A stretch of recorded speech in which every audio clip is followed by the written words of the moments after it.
Hello and welcome to the Rare Mama podcast. I'm your host, Karina Hogan. I am a mom with 2 special needs daughters and also a bonus mom.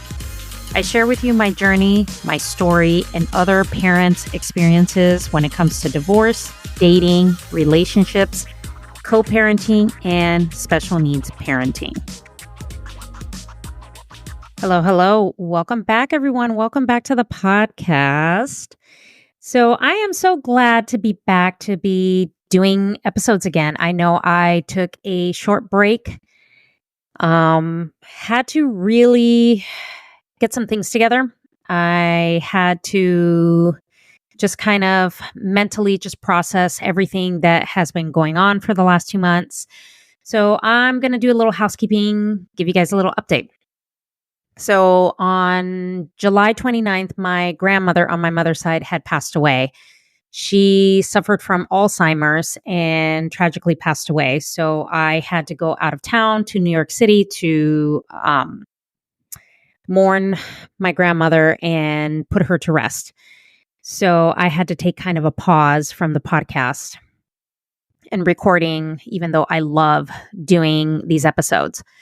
And then a month later, a very good friend of mine, which he was a guest on my podcast. If you've listened to the previous podcast, Sean Hudson tragically passed away on August 23rd, which I went ahead and re-aired his episode in his memory for his family and for, just to carry on his legacy for his children, which I know one day his children will listen to that episode and they will be proud that their dad spoke so highly of them. It's such a great episode. So make sure you guys check out the previous episode that I had my guest Sean Hudson. We were talking about fatherhood as a special needs dad, which is a important conversation when it comes to fatherhood in general.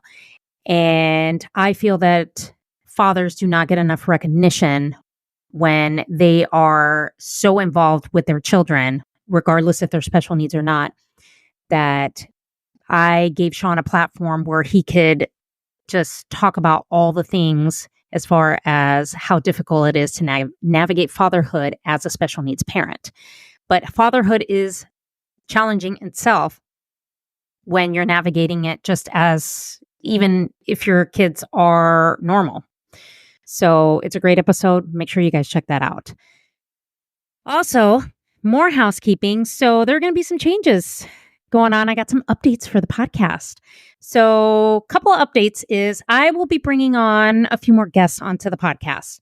So we can see that starting in January of 2025. So I will be bringing on some guests on the podcast, and I will be bringing on some more fathers to talk about fatherhood, because that is a conversation that is very important to have. Second thing is the Rare Mama podcast. It's going to have its own YouTube channel starting January 2025. I am super excited about that. So you will see all the videos of this podcast on YouTube. You'll see the shorts and you can just enjoy the whole thing. So if you're an active listener, you will be able to see me in action on YouTube with these awesome episodes.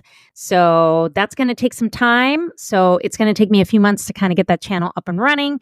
So stay tuned for that. And I will let you know when I will be releasing it. So check that out. Okay. I'm super excited about that. If you guys don't know, I also have another podcast where I talk about all the CT radiology things. So the CT Educator, that is also going to have its own YouTube channel as well.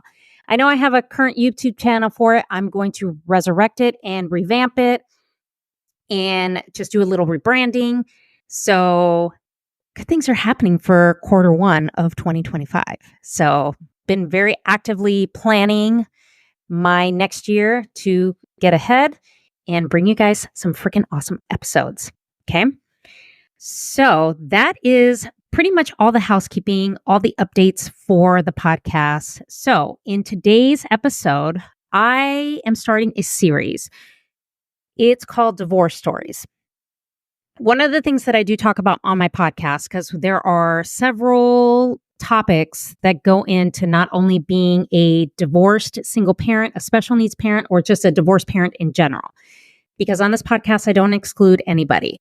I include everybody, whether you're a special needs parent or not. So, one of the things is that it is important to tell our story. So, on this episode, I'm going to share my divorce story. It's going to be raw, it's going to be vulnerable, and there is going to be no filter. Okay. So, this is a brand new series I'm starting, and I will be reading other divorce stories in this series. So, this series will probably be maybe once a month, maybe every other month. So, depending on my schedule and, all the motherhood things and work, because I also run a business as well. So, today I'm going to share my story, my divorce story. So, I've been divorced it's going on 5 years now. I was the one that initiated the divorce in March of 2019. So it was right before COVID started to take over the entire country, because that didn't start until March of 2020. So it was right before COVID. I have to say I didn't have the healthiest marriage, and there was a lot of mistakes that I did make in my marriage. So let's kind of go back. So in 2008, I believe 2009, I was managing a CT department back home in my state of Nevada, and I was very successful. I had a great career.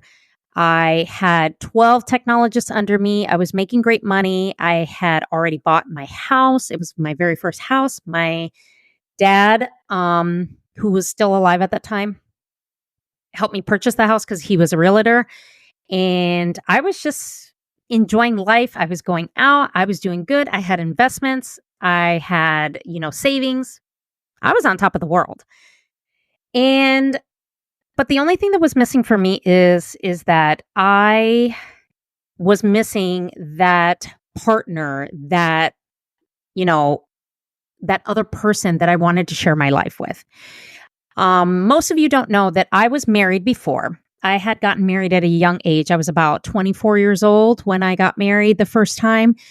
I had dated my first ex-husband for 4 years. And upon that relationship, before we got married, I found out that he was cheating with women on the internet and sending them messages, because the internet was fairly new at that time.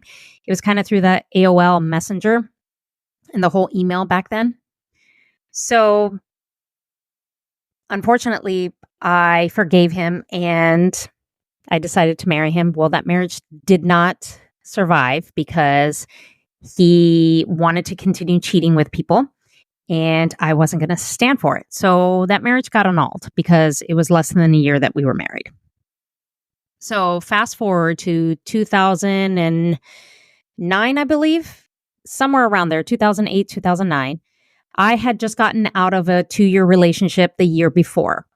I was with somebody for 2 years that really didn't value me, and the relationship really wasn't going anywhere.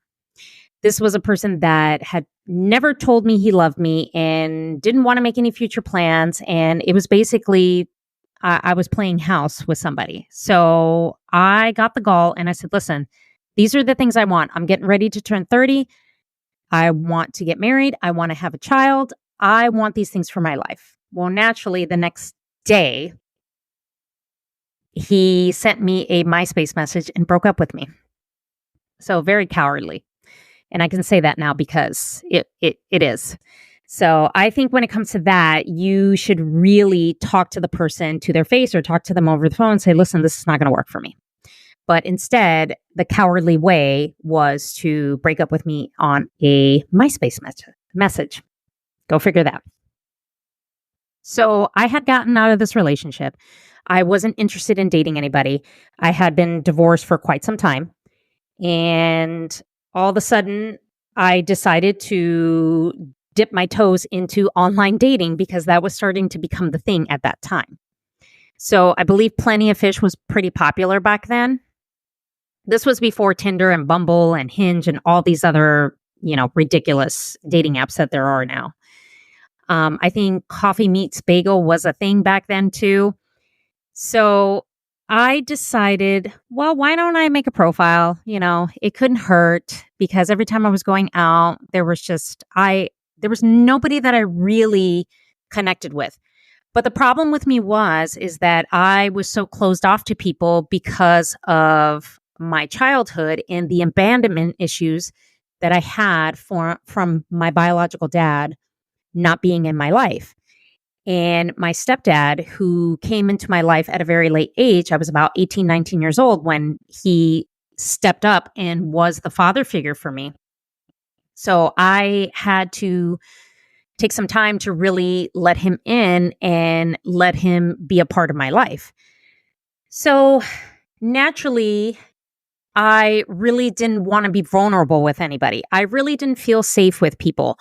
And I had this demeanor where I was very closed off to people. And I never really dealt with that for quite some time. I am dealing with it now, though, and I will share with you later on after the story. So that's how I was. So I wasn't very open and receptive to really getting to know people. So I really wasn't meeting any people. So I was at my own demise. So I decided, let me try some online dating. So my ex-husband popped up. We started talking. I found out that he had a child from a previous marriage. And he said, well, why don't we go out and this and that? So I remember it was a motorcycle ride that we went on because he was very big into motorcycles. My ex-husband is still very much into motorcycles. I know he drives a Harley every once in a while, not as much anymore. So, and we did. And the first thing that I noticed is we really didn't have anything in common. Now, I know when we start dating people, red flags do appear very quickly. And we want to give people the benefit of the doubt because you tend to ignore a lot of the red flags. And that's how I was. I was trying to give him the benefit of the doubt because I was so closed off to people. And I was telling my brain, listen, you got to give somebody a chance. If you want to get married, you need to give somebody a chance. But the whole thing is not to settle. So we went out a few times. I kind of suspected, he's very charming. He's very this. And in my mind, I was thinking, I guess he's the best I'm going to get. He seems like he's nice and this and that. And, he's very nice to me. He takes care of me. So why not? So I remember that I brought him home to like a family dinner. It was like during the holidays for my parents to meet him. My folks were grilling him and, he had told me he had this security job and he had just gotten out of the military and he was like on a reserve ready status. So he had told the story to my parents about this. And so my mom, I knew the look on her face. She's like, this guy doesn't have a job. So this guy's going to just, run a number on my daughter. Because my mom is very critical about people who I date. Not so much anymore because I'm an adult and I make my own decisions, but she is still very critical about the people that I date. So my parents did not like my ex-husband from the start. And I just begged and pleaded with them. I said, listen, he's a good guy. He takes care of his daughter. Like, give him a chance. And knowing my parents, they tend to give people a chance, but my mom is very reserved and she's very standoffish. And she's like, no, she did not like him. Well, fast forward, we go ahead and get married. I remember announcing it to my parents and my mother was very upset. But there's really not a whole lot my mother can do because I'm an adult. So at 32 years old, I was married. I took on the responsibility of being a step-parent. And at that time, my ex-husband had just freshly divorced his previous ex-wife. When I met him, he was still married. So that's red flag number one. Karina did not see the red flags at all. So I got married and then instantly I got pregnant with our first daughter. So we had my stepdaughter that was living with us because her mother kind of got into some really bad times. We had to take over and raise her for a while. So she was with us for 10 years. For the whole 10 years, I was married to my ex-husband. So naturally, he had this idea that he wanted to move to Illinois. I was very resistant because my family resides in Nevada. And after a lot of convincing, and he says, "Oh, my dad will help us and this and that." And so I went. I remember leaving the home I had bought, leaving my entire life, my friends, everything I knew to pick up and move to another state. It was very devastating. And I remember I cried to my dad and I said, "I don't know why this is happening." And he's like, "You'll be fine. You know how to adapt." So needless to say, it was a rough adjustment. So we moved to Illinois in 2014. And it was a rough adjustment because I didn't have any family, which I still don't. Didn't have any friends.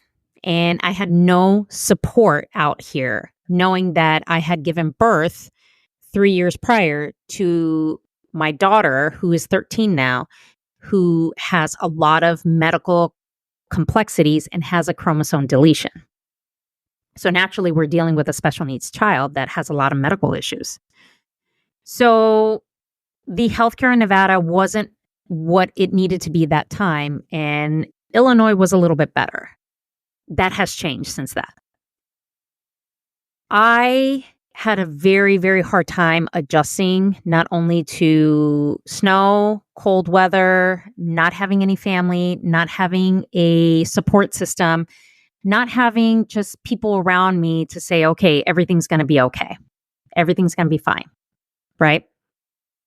So as I started working for one of the hospitals in Chicago, and at that time, I had found out that I was pregnant once again with our second child together. So it was the last child. And I remember thinking that because my first daughter had had so many issues and she needed so much care and so much attention, that I really didn't want to have another child. I really didn't.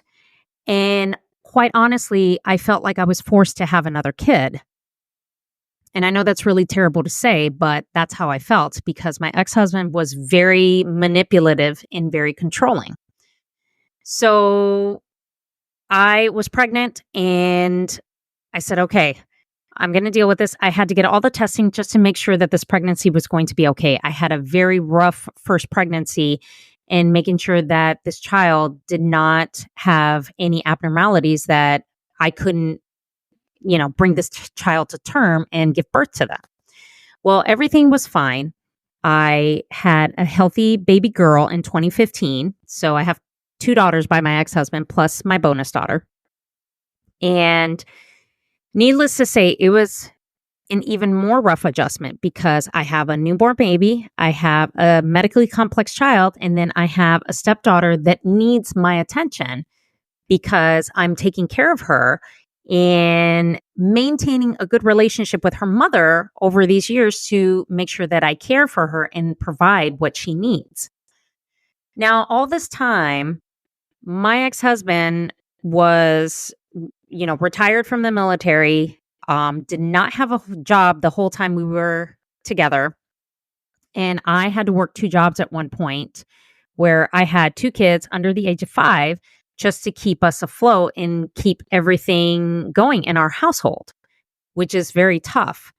And a lot of times we would have fights about, well, if you want me to make sure that the children have their homework done and everything is done in the house, then you need to pick up the slack and help me out and go to work. If you don't want me going to work, then you need to. And that would be the constant battle and the constant shift. But he felt that he didn't have to do that because he already did his time and he's retired. Well, that's the mindset he stuck with. We got an autism diagnosis in 2017 for our youngest daughter, who is 9 now. And taking her to those specialists, it was like another punch in the face to know that now I have not one, I have two special needs children. And I have to care for them as best as I can. And my youngest daughter didn't really require a whole lot, as far as speech therapy and occupational therapy, because she's like a normal kid. She likes chicken nuggets, she likes french fries, she likes her cookies and things like that. But she had a severe language delay. And then as far as processing, when you try to get her to do um, basic things like put on her shoes and put on her jacket and, to put her stuff away, it was a constant challenge. And through that, there was a lot of fights. There was a lot of fights. There was a lot of fights that I wasn't owning up to my responsibilities as a mother, that I wasn't being a wife, and that I was more concerned about my job and working instead of our family. And then I would fire back and say, well, I am working because you're refusing to work. So even if you got a part-time job, it would at least alleviate the burden on me, where I'm the breadwinner, you're staying home with the children, but then when I come home, I can't even decompress because you're handing me the kids.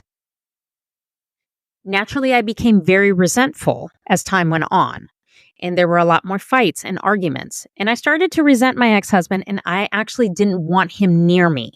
I didn't want any comfort from him. I didn't want any intimacy with him. I didn't want anything because I was so angry and so resentful because I was taking on most of the load and I had no way to have any self-care.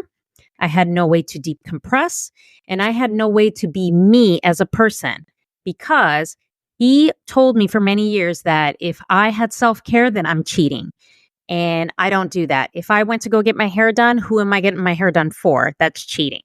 And he would constantly accuse me of cheating, even after I had our last daughter, because I wasn't being a wife.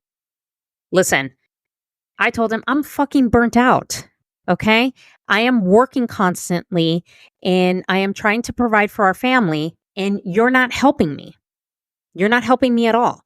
I have to come home, and I never complained. I had to come home. I had to, make sure that the kids were fed. I had to make sure that their homework was done, that lunches were made, their backpacks were ready.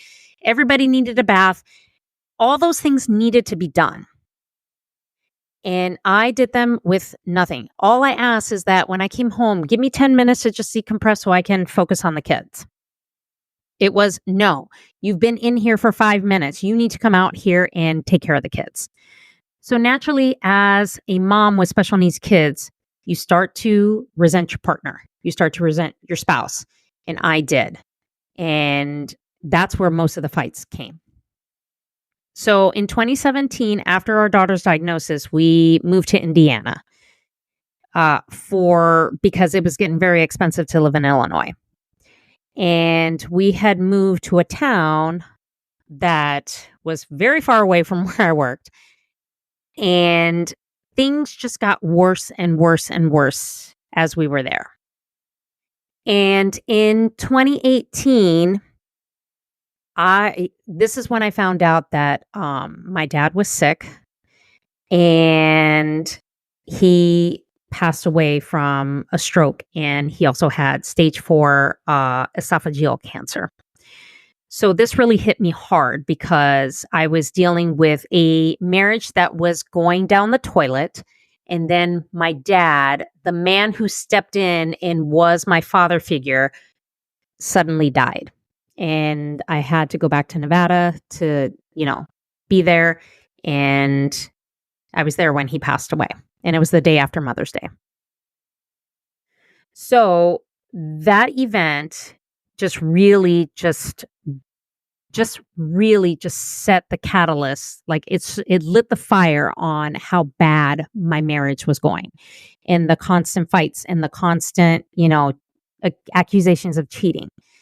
Now, what I'm about to tell you is because I'm very raw and honest. I didn't do everything right. And I know I would go to work and I would be so overwhelmed. Like, work was an escape for me. So I was at work, and one of my coworkers, I was telling him about what was going on, and because he saw I was very overwhelmed, and We got very friendly. I'm not going to lie, okay? Because I am going to own my shit and I am accountable for the failure of my marriage on my part. And we started texting. And yes, I did have an emotional affair with a coworker. There was nothing intimate at all because we never met up. It was just social interaction while we were at work and we would text afterwards. Naturally, my ex-husband did find out because I had a journal and I wrote about it, which I know it's crazy. But I am talking to you guys about this because it is part of my story, whether you like it or not. And I don't give a fuck what people think of me. I have learned from this and I have grown from it. Okay. Not to say that my ex-husband was a saint either. I did come to find out in the proceedings of the divorce that he had been on dating sites, on dating apps since 2017. So he was already looking for somebody else to cheat with. And this was before anything had happened with the coworker that I worked with. So go figure that. Okay. You guys can think whatever it is that you want because I do not care. And I am a human being just like everybody else. And I own my shit and I own my accountability of where I went wrong. And I've learned and I've grown from it. So this started the catalyst of fights. My ex-husband would purposely keep me up at night, knowing I had to work the next day. He would scream in my face. There was one time I was combing my hair in the bathroom and he kept telling me that, people were going to do things to me, which I'm not going to reveal on this podcast, that,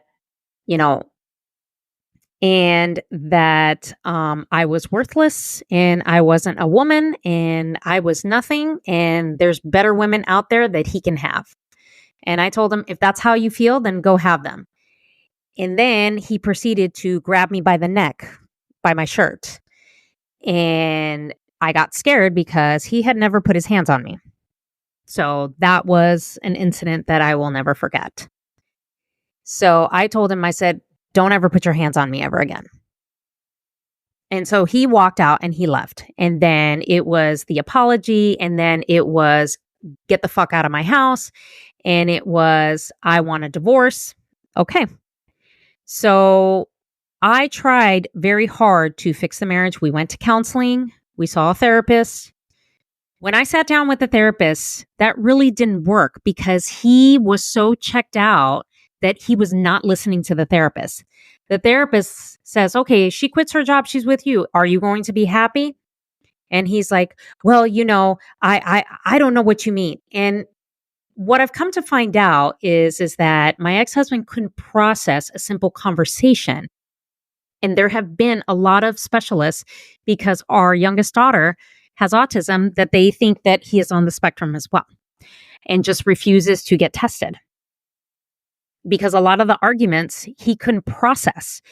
He would ask me a question, and when I would answer, it was a constant just yelling in my face, and that I wasn't paying attention to him, and I was not listening, and I just need to shut the fuck up and just listen. Okay, you get tired of that after a while. Okay, and there was a lot of arguments, and I had a lot of reactive abuse. And guys, I've gone to therapy more than once. And what I would do is when somebody really eggs you on and just nips and nips and nips, you fucking get tired of it. And guess what? You react. And he knew exactly how to press my buttons to make me react. And then it's, oh, I'm crazy. You see how crazy she is? And you see what she did? All the while, he was talking to other women. He was sleeping with other women because he was sleeping with somebody else when we were still living in the same house. And he told me to my face that she is a better woman than I am. I can't tell you the hurt and just the destruction that I felt. And I was completely broken. My independence was gone. I was like a shell of a person. He told me I was going to live under a bridge with two special needs kids, and he just didn't care. And he doesn't care because he would go ahead and just rip the rug underneath me, and I would have nothing, and I would have to run back home to the state of Nevada with my tail between my legs with two special needs kids. And that's how it was. So in March of 2019, I had had enough. I filed for divorce. I hired an attorney. My mother helped me pay for it. And I hired an attorney. And I said, listen, I'm done. I can't do this anymore. I had had enough. And and then when he got served, boy, was he upset. And I said, there's nothing to be upset about. Your quote unquote girlfriend and all the girlfriends that you're talking to, isn't this what you want? Because you had told me that you want to be the guy who has a different chick every single night. And that's your dream. So I'm going to let you have your dream. Because obviously you're sleeping around and you think that this is cool. All the while, the mother of your children is suffering and you just don't care. Like, I own my shit and I know exactly what I did wrong and I know where I fucked up. However, now that I filed for divorce, we have to co-parent in a civil way with these kids. So at that time, I had to leave my city job. I had gotten another job in Indiana. I got fired from that job because I was under so much stress and so much turmoil because he would make life a living hell every single day that I was at work. It was a constant message. I had to leave. He was having a panic attack. He was this. And by the time I got home, he was perfectly okay. Oh, I'm going to the store. It's because he wanted me to lose jobs. He wanted me to just fail. And so he can just say, oh, well, that's what it is. I don't care about you. So in July of 2019, I had gotten another job. I had gotten a place of my own. I had moved out of the house and I had gotten a place for me and my two kids. Unfortunately, I couldn't take my stepdaughter because I don't have any legal rights to her. So I explained to her mom, I said, I will do everything I can to make sure that once a week I take her out and let her just have the time with me. And it's a mom-daughter kind of day. And so she can relax and be open to talking about whatever she wants. So naturally, I was so depressed. I was so broken. I was a fucking mess emotionally. I was looking for people to fill the void, and that is never a good thing. And what I came to find out is when I tried to go out there and date to try to fill the void, and it would never work because I was broken. I wasn't on the path to healing. I wanted to just numb the pain and just try to get over this, which we all know divorce is like grieving a death. Like, you go through all those stages, and I was in the stage of denial, and I was so hurt and broken. And the old saying goes, people don't meet you at your best, like the person you're supposed to be with. They meet you like at your mess. I was at the tip top of my game when I met my ex-husband, and I was a broken mess by the time we were divorced. So here I am living in a 2-bedroom apartment with 2 special needs kids, no help, all by myself. I hadn't lived by myself in 20 years. And I had asked him, I said, okay, can we form a plan? Can we do something to help each other out? I wanted to just be on positive terms with him. His response was, you need to figure it out. Go fuck yourself. And I'm not going to help you. Okay. So I had to figure a lot of things out on my own. And when I went ahead and took him off the medical insurance, he threatened me with not taking care of the kids. And I said, well, we're legally separated and the attorney said I can take you off. I'm not paying for somebody who I'm not living with anymore and that I'm legally separated from. He would threaten that he wasn't going to watch the kids. He threatened me with not giving me money. He threatened me with shutting down bank accounts, that I was going to be homeless. And I was just so angry. And I was just so disconnected that I needed to get my life together. So I started going to the therapy and I started talking about these things. I said, this is insane, where he is just manipulative, he is controlling, he's emotionally abusive and threatening with, I'm not going to take care of these kids. I'm not doing this. It's 50-50. I'm not doing 2 weekends a month. And I had shitty fucking boundaries. I really did. And the thing is because I had been so conditioned for so many years to take his fucking bullshit and not really see, this is not good for me. This is not it. He is not who I wanted. He is somebody I settled for. And in life, we can't settle for people. We have to go for who we want, and making sure that we have standards and non-negotiables when we are in relationships. And the most important thing is who you marry. So when I went to therapy, I took a year to kind of get myself on that healing path. And then in 2021, I did meet somebody. He was wonderful. He was really good to me. He is the only man that's ever met my kids. I told him my situation and he loved my girls from the start. We were together for a year. Unfortunately, that relationship did not work because he was not okay with how my ex-husband disrespected me. And I said, listen, he's going to say whatever it is that he wants about me. That I can't control. The only thing I can control is my situation with the kids, because that's for me to deal with. And I didn't have strong boundaries, and he was very upset with that. But when it came to having hard conversations with him and I in our relationship, he didn't want to talk about it. He would go silent. And I said, listen, you have to talk to me if you want this relationship to work. I was always planning dates. I was always, checking up on him. I was always initiating the contact. Finally, I said, you know what? I am done. I cannot do this. I am done, because if you are not going to put the effort and the consistency to be a part of this relationship and give me 100%, I can't do this anymore. And he was like, well, fine. So I let it go, and I was very hurt, but I managed to get over that and say, you know what? I'm just going to continue to focus on my life and focus on me. Not to say that he didn't come back. He did. And I said, I just really can't do this because you are not making any changes. Change behavior is through action, and your actions are not showing me that you really want to change. You really don't. So I said goodbye. I said, no, this was 6 months later. And I said, no, absolutely not.